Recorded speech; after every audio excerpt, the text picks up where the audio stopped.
자, 이번 시간에는 유전의 마지막 단원입니다. 염색체 이상과 유전자 이상이라고 하는 단원인데 페이지 87부터 95페이지까지 양은 좀 많지만 내용이 여기는 어려울 게 없어요. 그래서 그냥 한 시간에 정리를 하려고 합니다. 자, 이 단원에서는 염색체 이상으로 인한 형질을 알 수 있다 그랬는데, 염색체 여기 이상이라고 하는 건 염색체에 어떤 문제점이 생겼는지, 또 유전자에 어떤 문제점이 생길 수 있는지 이런 것들을 알아보는 단원이 되겠습니다. 자, 염색체 이상은, 염색체에서 일어나는 문제는 크게 염색체의 숫자가 많아지는 거나 또는 적어지는 것. 그러니까 사람인 전부 46개의 염색체를 가져야 되는데 이게 숫자가 또 47개로 많아진다든지 45개로 적어진다든지 뭐 이런 거, 숫자가 많아지고 적어지는 것, 또는 구조 이상, 이건 생김새죠. 염색체가 이렇게 생겨야 되는데 염색체 일부가 이렇게, 여기가 이렇게 원래 이렇게 길어야 되는데 일부가 이렇게 잘려서 나가 가지고 짧다든지, 또는 뭐 이게 다른 것보다 길다든지 뭐 하는 이런 그 구조, 염색체의 여기는 개수는 이상이 없죠. 개수는 이상이 없는데 염색체의 어떤 하나가 이렇게 생김새가 달라지는 경우, 이런 것들로 구분할 수가 있는데, 염색체의 수적 이상은 이수성이라고 그래서 이렇게 한두 개 많아지는, 한두 개 많아지는 이런 경우를 우리가 이수성이다 그러는데, 이런 이수성 돌연변이는 감수 분열할 때 한두 개의 염색체가 비분리되어서 발생합니다. 그러니까 세포가 분열할 때 보면 여러 개의 염색체가 이렇게 감수 분열할 때 쌍을 짓잖아요. 이렇게 야하고 상동염색체, 상동염색체 이렇게 쌍을 짓는데, 다른 것들은 방추사가 와서 다 정상적으로 두 개로 나뉘어졌는데 얘는 이쪽만 붙는다든지 하면 이쪽이 안 붙은 거예요. 그러면 요 두 개가 위처럼 반으로 나눠지지 않고 한꺼번에 다 가버리죠. 그러면 이쪽은 하나 많아지게 되고 이쪽은 하나 부족하게 되는 거예요. 이런 걸 이수성 돌연변이라고 하는데, 바로 이제 요 얘가 지금 여기 그림에 나오죠. 여기 보면 이제 얘가, 여기 점선이 지금 없어, 방추사가 없어가지고 얘가 한쪽으로 다 들어가 버려서 이쪽은 정상인 것, 정상은 원래 두 개였는데 두 개보다 하나 많아지는 것, 여기는 두 개보다 하나 적어지는 것, 이런 것이 생긴다는 거예요. 지금 이건 이제 감수 분열에 의해서 만들어지기 때문에 얘들은 전부 생식세포죠. 생식세포인데, 이런 생식세포가 이런 정상적인 것하고 이렇게, 얘는 정상적이죠. 정상적인 것하고 이렇게 만났을 때 염색체가 하나 부족해질 수 있다, 그런 얘기입니다. 그리고 이런 염색체 비분리는, 감수분열은 1분열이 있고 2분열이 있죠. 1분열 때 비분리가 일어날 수도 있고, 이게 2분열, 1분열은 잘 일어났어요. 일어났는데 2분열 때 이렇게 잘못되는 경우도 있습니다. 자, 이처럼 그 염색체가 하나 많아지거나 적어지거나 하면 형질의 표현형에 영향을 미칠 수가 있는데, 다운 증후군인 사람은 21번 염색체가 두 개가 아니라 세 개인 사람이거든요. 이런 사람들은 지적 장애를 갖게 되거나 또는 심장 및 호흡계에 장애를 가질 수 있어요.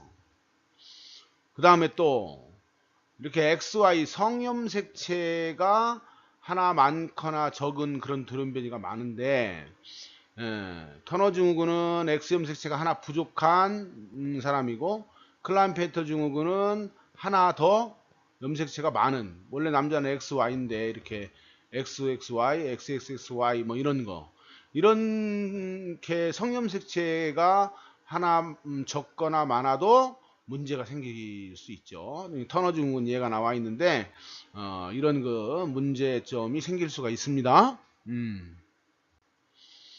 여기 이제 여기 표가 나오는데, 요거는 여러분들이 이제 꼭 알으셔야 돼.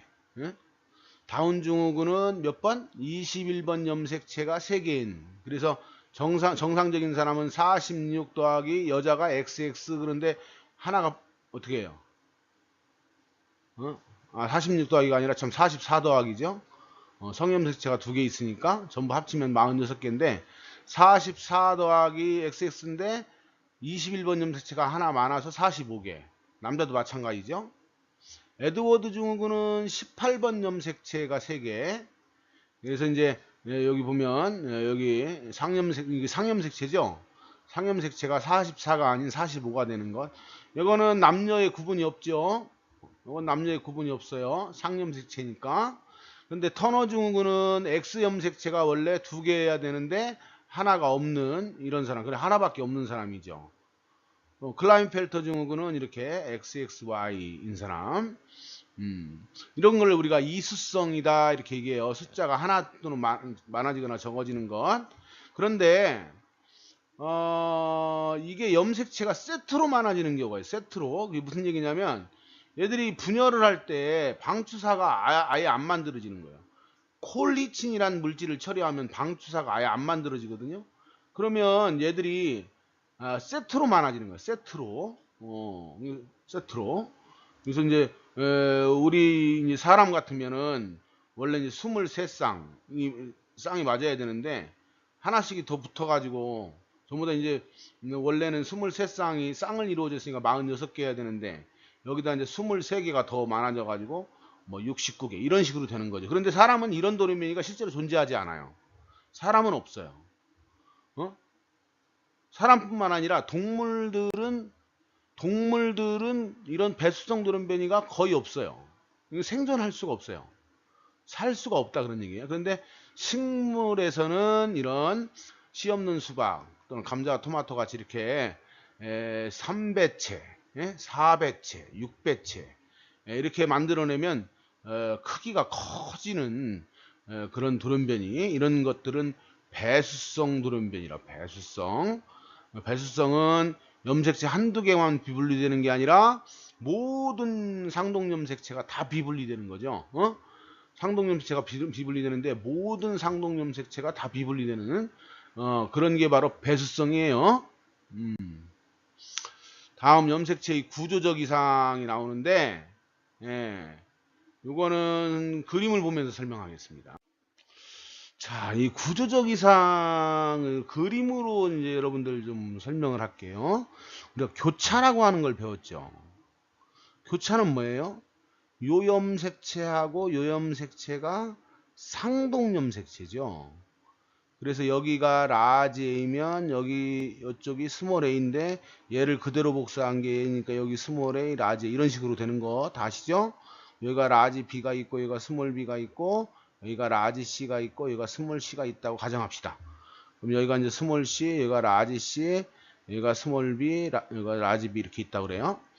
근데 교차라고 하는 건 어떻게 일어나느냐면 얘하고 서로 맞바꾸는 거죠. 그런데 지금 얘하고 얘는 서로 하는 일이 어때요? 같죠? 같은 형질을 지배한다. 그러니까 이게 만약에 눈꺼풀이면 눈꺼풀은 이제 쌍꺼풀이 우성이니까 이거 쌍꺼풀 유전자고 여기는 외꺼풀 유전자인데 얘들이 서로 자리를 맞바꾸는 거죠. 그러면 뭐 그냥 쌍꺼풀인 사람이 외꺼풀로 바뀌는 거예요. 그리고 교차는 일어나도 아무 문제가 없어요. 오히려 유전적 다양성을 증가시킨다 그랬어요. 그런데 이게 이렇게 일어나지 않고 요 A하고 요 A하고 어디가 교차가 일어나냐? 여기가 교차가 일어나요. 교차가 이렇게 잘못 일어나는 거야. 그러면 나중에 이게 분열이 끝났을 때 어떻게 되느냐면 이게 한쪽은 이렇게 길어지고 한쪽은 이렇게 짧아지게 되죠. 어떻게 되는지 알겠죠? 여기가 이쪽은 정확히 A, B, C가 있는데 여기는 B가 왔으니까 여기가 B하고 A가 여기 있고 또 밑에 B가 또 있고 여기 C가 있고 그죠? 그럼 얘는 어떻게 돼요? 얘는 C가 여기 있고 B가 잘려서 옮긴 다음에 A만 왔으니까 여기에 A만 위치하게 된다고요. 그러면 원래 A, B, C가 순서들이 있어야 되는데 얘는 지금 A, B, B가 두 번 있지. 이거를 뭐라고 그래? 이거를 중복이라고 그래. 지금 여기가 D가 있는데 얘는 D가 한 번 더 있잖아요. 그리고 얘는 B가 없죠. 지금 여기 B가 없어요. 그런 건 결실이라고 그런다. 그러니까 여기 A가 잘려 나가서 일부가 떨어져 나간 거. 네? 이런 거는 이제 결실이라 그래. 여기는 뭐냐면 원래 상동염색체끼리 만나가지고 교차가 일어나야 되는데 얘가 저 혼자 염색 분체가 저 혼자 이렇게 꼬여가지고 예를 들어 이게 좀 길다고 가정합시다. 꼬여가지고 여기가 만약에 A 유전자, B 유전자, C, D 이런 순으로 있는데 원래 순서는 A, B, C, D 이런 순서였죠. 근데 여기가 잘리는 거예요. 여기가 잘리면 어떻게 되면 이게 이제 이렇게 순서가 되죠. 그러면 아까는 A, B, C, D 순서였는데 A, C, B, D로 순서 유전자의 순서가 뒤바뀌어 버렸지. 바로 여기 C하고 D하고 바뀌었잖아요. 이걸 역위라 그래. 전좌는 뭐냐면 원래 상동염색 얘하고 얘는 크기가 달라서 상동염색체가 아니야. 그러니까 들어있는 유전자가 지금 여기 보면 들어있는 유전자가 아예 다르죠. 근데 원래 상동염색체가 아니면 짝을 짓지 말아야 되는데 얘들이 잘못 짝지은 거예요. 그래서 교차까지 한 거야. 어? 서로 다른 염색체에 들어갈 유전자가 들어온 거죠. 이렇게 서로 다른 비상동 염색체라고 그러지. 이거 보고 상동 염색체가 아닌 비상동인 염색체하고 서로 자리를 맞바꿀 때 이걸 전좌라고 그래요. 전좌. 자, 여러분들 그 책에 보면 오범 염색체 일부가 떨어져 나가서 뭐 묘성 증후군, 묘성이라는 게 고양이 묘자인데 고양이 울음소리 같은 그 울음을 우는 어린아이가 있어요. 그런 그 묘성 증후군 같은 것들이 바로 오범 염색체가 일부가 잘려 나가서 생기는 그런 예가 되겠습니다. 다음은 유전자 이상인데 유전자 이상. 유전자 이상이라고 하는 건 뭐냐면 유전자가 달라지는 거예요. 유전자라고 하는 게 뭐예요? 지난번에 그 우리가 DNA 구조할 때 여러분들 당이 있었고 가운데 당이 있었고 이쪽에 인산기가 있었고 여기에 염기가 있었죠. 그 염기가 뭐야? 아데닌, 티민, 구아닌, 시토신 이게 네 가지가 있다고 그랬는데 기억나시나요? 그리고 이제 여기 밑에 다시 또 인산, 당, 염기, 예? 여기 이제 ATGC 중에 하나가 오는 거지. 그러면 이제 여기는 사실은 똑같고 DNA에서 암호라고 하는 것은 바로 이 염기의 순서가 암호거든요. 그래서 DNA가 이렇게 쭉 있으면 얘가 A, T, 뭐 C, C, G, C, C, T 이런 염기의 순서가 바로 암호인데 여기가 T가 들어갈 자리에 엉뚱하게 다른 뭐 A가 들어간다든지 또는 하나가 빠져나간다든지 또는 어떤 게 다시 뭐 들어와서 뭐 G 같은 게 들어와서 끼워 넣는다든지 이렇게 해서 염기 서열의 일부가 바뀌는 것 이것을 우리는 유전자 이상이라고 그래. 응? 그러면 이렇게 되면 어떻게 되느냐? 염기의 일부가 바뀌면 이건 나중에 이제 여러분들이 이제 생물투에서 가서 배우겠지만 이 염기가 이렇게 쭉 있으면 여기 A, T, G, C, C, T, A 뭐 이렇게 있으면 요거 세 개가 하나의 아미노산을 암호화하는 거예요. 요거 세 개가 또 암호야. 근데 만약에 여기가 A, T, G일 때는 얘를 가라는 아미노산이 붙는데 여기가 T가 A로 바뀌었다. 그러면 가가 못 붙고 AAC일 때는 뭐 예를 들어 라라는 아미노산이 붙으면 가가 못 붙고 라가 오는 거야. 그러면 아미노산의 배열 순서가 달라지는 거죠. 원래는 가, 나, 다, 라 이런 순으로 아미노산이 쭉 연결돼야 되는데 여기가 앞에가 가가 라로 바뀌어서 라나, 다라 이런 순으로 바뀐다든지. 그래서 아미노산 순서가 아미노산이 다른 것이 오게 되면 단백질의 모양이 바뀌게 돼요. 그래서 재기능을 할 수 없는 그런 단백질이 만들어지게 되죠. 이 가장 많이 알려진 게 여러분들 난 모양으로 만들어진 적혈구 빈혈증. 이 빈혈증이 뭐예요? 빈혈증이 산소 운반을 잘 못하는 거지. 그래서 빈혈이 생기는 거야. 그런 것이 대표적인 예가 바로 안모양 적혈구 빈혈증의 바로 뭐다? 이런 염기가 변화해서 아미노산 순서가 달라져 가지고 생기는 유전자 이상이다 라고 하는 겁니다.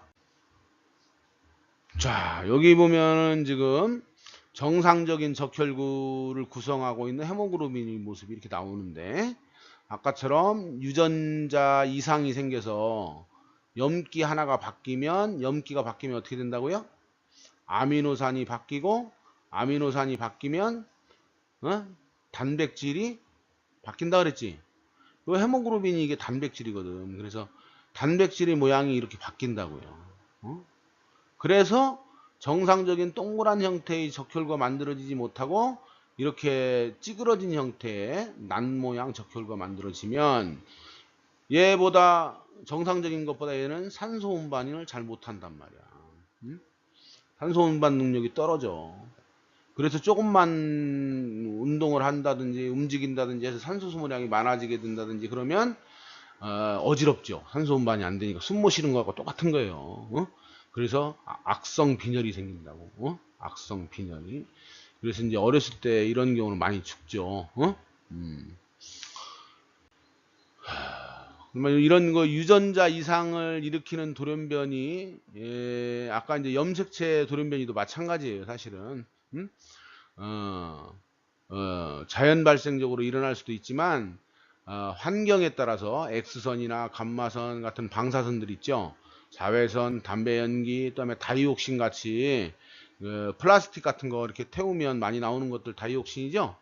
이런 것들이 이제 돌연변이 유발원으로 작용을 한다 그런 얘기입니다. 다음은 유전 검사입니다. 자, 지금 얘기했던 그런 그 염색체나 유전자 이상에 의한 돌연변이를 가지고 있는 사람이 또 자식을 낳으면 그게 그대로 유전되죠. 그래서 이제 그런 걸 미리 예측하고 예방하는 그런 검사를 우리가 이제 유전 검사다 이렇게 얘기를 하는데, 유전 검사는 부모의 보인자 여부 검사, 그 다음에 태아 및 신생아 검사, 유전 상담 이런 것들이 있는데, 보인자 검사라고 하는 건 지금 금방 얘기했지만 부모의 유전자가 부모가 이 유전병 열성 대립 유전자에서 보인자인지 여부를 알아낸다 그런 건데, 이게 이제 뭐냐면 우성 유전자면 당연히 표현이 되니까 금방 알죠. 그런데 열성 유전자는 뭐예요? 가지고 있어도 안 나타나죠. 그런 사람 우리가 뭐라 그래? 보인자라고 그래. 보인자. 어?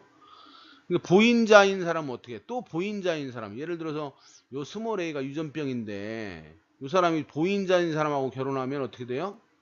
스몰 A가 태어나서 얘가 유전병이 생길 수 있지. 그러니까 요 부모들이 스몰 A 열성 대립 유전자인 유전병인자를 가지고 있는지 알아보는 것, 이것을 보인자 검사라 그래요. 보인자 검사. 주로 이제 난모양 적혈구 빈형증이나 또는 낭성 섬유증 이런 것들을 확인하기 위한 검사를 합니다. 보인자 검사는 누구를 한다고? 이건 부모가 될 사람들을 대상으로 하는 거야. 태아를 직접 하는 게 아니고. 다음은 태아 검사입니다. 태아를 직접 검사하는 거죠. 그래서 이제 여기 보면 이제 태아 검사를 하는 방법은 이제 양수 검사하고 육막 검사가 있는데, 자, 거기 보면 이제 그 여러분들 교과서에 보면 그림이 나오죠.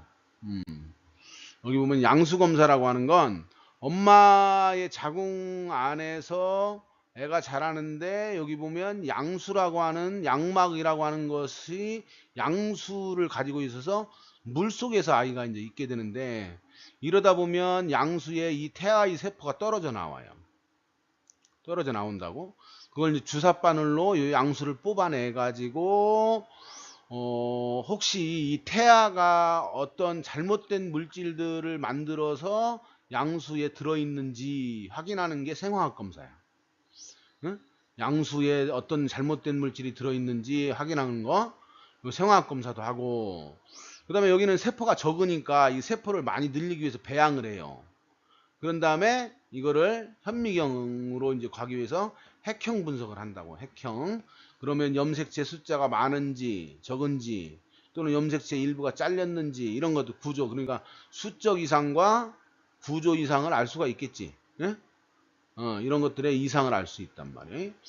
근데 육모막 검사는 어떻게 하는 거냐면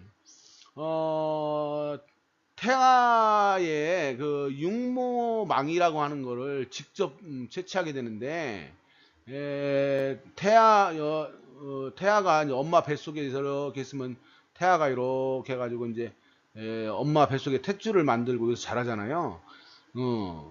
여기에 있는 여기 있는 육모막을 직접 태아의 세포를 직접 떼내는 거야. 한마디로 태아의 세포를 직접 떼내는 거예요. 그게 바로 육모막 돌기 조직시료 채취라고 하는 거야. 그래서 빼내가지고 그 세포 주위에 있는 액들을 어떤 잘못된 물질이 있는지 역시 똑같이 생화학 검사를 똑같이 시행을 해요. 그런데 얘는 다른 점이 양수검사하고 다른 점이 지금 태아의 세포를 떼냈기 때문에 이거는 굳이 세포를 배양하지 않아도 세포가 많이 있어. 그래서 배양하지 않고 곧바로 즉시 핵형을 분석할 수 있다는 장점이 육모막 검사죠. 그래서 요즘은 양수 검사보다는 육모막 검사를 더 많이 한다 그래요. 자, 그래서 이제 양수 검사나 육모학 검사나 똑같이 생화학 검사나 핵형 분석을 하는데 차이점이 뭐라고 그랬어요? 양수 검사는 양수에 떠 있는 세포가 별로 없기 때문에 세포를 배양하는 단계를 거쳐야 되는데 육모학 검사는 세포를 많이 채취할 수 있기 때문에 그러지 않아도 된다. 즉시 핵형 분석이 가능하다. 그런 얘기를 했습니다. 다음에는 신생아 검사예요. 자, 태아를 임신을 했는데 예를 들어서 페닐케톤요증 같은 경우는 간단한 검사를 통해서 우리가 알 수가 있어요.